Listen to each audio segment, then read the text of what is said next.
বুঝতে পারে নাই, সেই দয়ালের কাছে ধ্যানের সঙ্গে খেয়ালের সঙ্গে চলে যান, পাক মহতরম মোবারক জড়ায় ধরে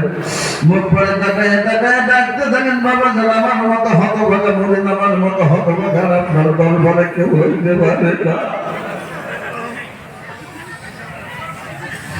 দয়া করে আমাকে আপনার মুরিদ বলে কবুল করুন, আপনার পাক চরণের নিচে আমাকে এক বিন্দু জায়গা দেন, আপনার পাক দিলাম, আপনার পাক দিলখানা মিশায় দেন,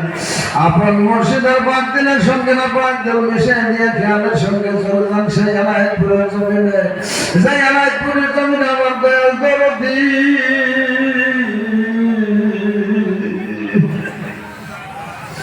কৌশলা জমাল্লামা শাহ এনায়েতপুর রহমাতুল্লাহ সামান্নাল লক্ষ লক্ষ মুরিদের বুক ভরা দুঃখ নিয়ে শুয়ে আছে।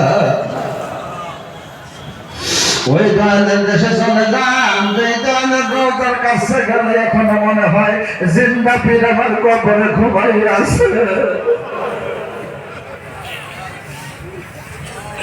ওই দয়ালের কাছে চলে যান, রওজার কাছে চলে যায়, যে দয়াল কোনদিন মুরিদের কথা ভুলতে পারে নাই, প্রত্যেক দিন শ্যামলা তলায় পয়সা সামনের দিকে মুখ করে করে কান্ত বড় করে খাতা হাসির মধ্যে রহমাতুল্লাহ জিজ্ঞাসা করতেন, আব্বা জান আপনাকে দেখি প্রত্যেক দিন ওই আসামের দিকে পূর্ব দিকে মুখ করে করে